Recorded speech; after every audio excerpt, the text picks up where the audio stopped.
Hello बच्चों, let's read the question. Question says die A has 4 red faces and 2 white faces. Die B has 2 red and 4 white faces. A fair coin is tossed. If it is shown head, then die A is rolled thrice. Otherwise, die B is rolled thrice. If the first 2 throws of a die shows red face, then the probability of getting a red face in third throw is A by B in lowest term.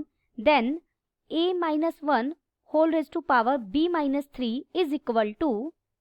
First we see the key concept. Let A and B are two events associated with a random experiment. Then conditional probability हम कैसे find out करते हैं? Probability of A by B, probability of A whereas B is already occurred is probability of A intersection B divided by probability of B. Given हमें 2 dice दिए गए हैं. जो die A है उसके पास क्या है? 4 रेड फेसेस है प्लस 2 वाइट फेसेस हैं. ठीक है, किसी भी डाई के पास टोटल फेसेस कितने होते हैं? 6 होते हैं. उसमें से 2 तो हमारे कैसे हैं? रेड है, सॉरी 4 तो रेड है और 2 वाइट है. और डाई B के पास 2 रेड है प्लस 4 वाइट है. हमने क्वाइन को टॉस किया. क्वाइन में अगर हेड आ रहा है तो हम क्या कर रहे हैं? एक डाई A को यूज करेंगे और अगर टेल आ रहा है तो हम डाई B को यूज करेंगे. यानी डाई A या B को यूज करने की प्रोबेबिलिटी कितनी होगी? दोनों की, क्योंकि हेड और टेल आने की प्रोबेबिलिटी कितनी होती है? 1/2 इक्वली लाइकली होते हैं. तो इसीलिए डाई A को यूज करने की probability of die A used. Die A को हम कब यूज करेंगे? आप इसकी जगह हेड भी लिख सकते हैं. हेड कम्स, हेड आते ही हम डाई A को यूज करेंगे. उसकी प्रोबेबिलिटी कितनी है? 1/2. सिमिलरली प्रोबेबिलिटी ऑफ टेल कहे और या फिर कहे डाई B इज यूज्ड, उसकी प्रोबेबिलिटी भी कितनी है? 1/2. Let C be the event that a red face appear in any throw. तो प्रोबेबिलिटी ऑफ C बाय, इसे मैं PH से रिप्रेजेंट कर रही हूं यहाँ पर ताकि हमें लिखना आसान हो जाए. ये H इवेंट है और इसे मैंने टेल इवेंट लिया, T से रिप्रेजेंट किया. तो CH भी हमारा कितना हो जाएगा? देखिए, हेड आने का मतलब या डाई A को यूज करने का मतलब क्या है? और उसके बाद C इवेंट है रेड आने का. हमारा हेड आया तो डाई A को यूज किया हमने, उसमें रेड आने के कितने हैं? 4 फेसेस हैं. तो हमें 4 में से कोई एक मिलेगा फेस. और टोटल फेसेस कितने हैं? 6C1. आप सीधा इसे 4/6 भी लिख सकते हैं. 4/6 मतलब 2/3. सिमिलरली अगर प्रोबेबिलिटी ऑफ हम C/T निकालें, यानी हमने डाई B को यूज किया है, तो डाई B में रेड फेसेस कितने हैं? 2 और टोटल फेसेस कितने हैं? 6. तो इसकी प्रोबेबिलिटी कितनी हो जाएगी? 1/3. देयरफॉर देखिए, हमें प्रोबेबिलिटी किसकी फाइंड आउट करनी है? हमें प्रोबेबिलिटी फाइंड आउट करना है कि थर्ड जो थ्रो है उसमें क्या है? थर्ड थ्रो में रेड आए डिवाइडेड बाय जो पहले 2 थ्रोज हैं उनमें क्या हो? उनमें भी फर्स्ट एंड सेकंड में 2 थ्रोज हैव रेड फेस.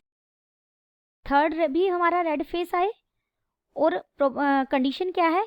कि 2 थ्रोज भी रेड फेस हो. यानी अगर मैं इसे E1 इवेंट कहूं और इसे E2 इवेंट कहूं तो हमें प्रोबेबिलिटी किसकी फाइंड आउट करनी है?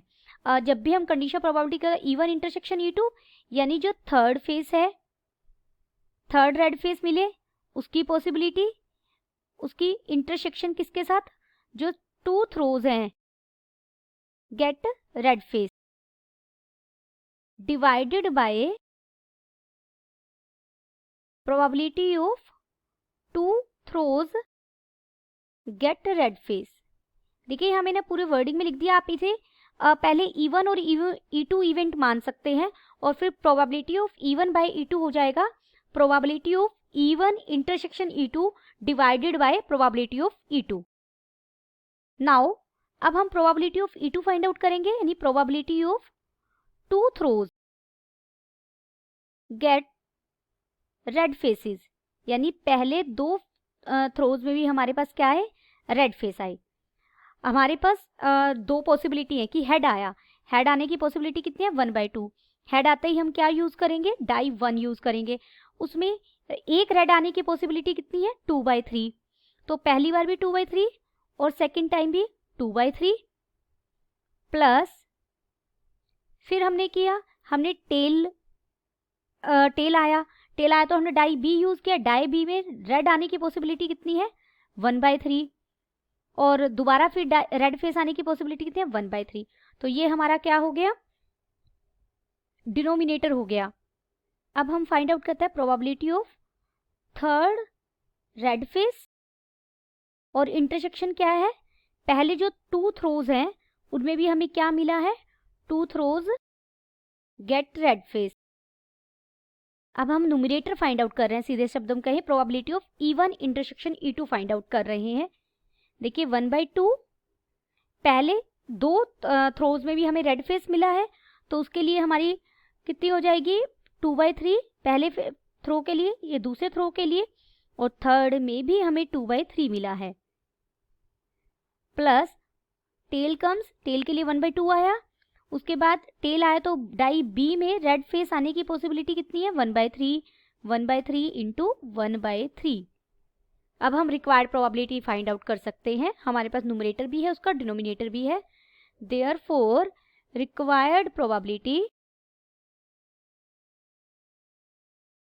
इज इक्वल टू, देखिए 1/2 और साथ में है 2/3 होल क्यूब प्लस 1/2 और 1/3 की पावर कितनी है 3 डिवाइडेड बाय डिनोमिनेटर में क्या है 1/2 और साथ में 2/3 का स्क्वायर प्लस 1/2 1/3 का स्क्वायर।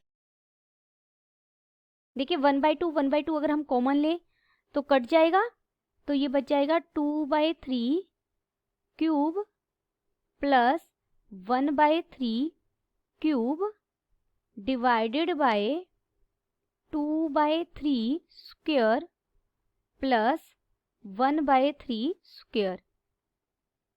2/3 का मतलब क्या है, 2/3 के क्यूब का मतलब क्या है, ऊपर 8 हो जाएगा और नीचे 27 हो जाएगा, प्लस ये 1/27 हो जाएगा और डिनोमिनेटर में ये 4/9 हो जाएगा प्लस ये 1/9 हो जाएगा।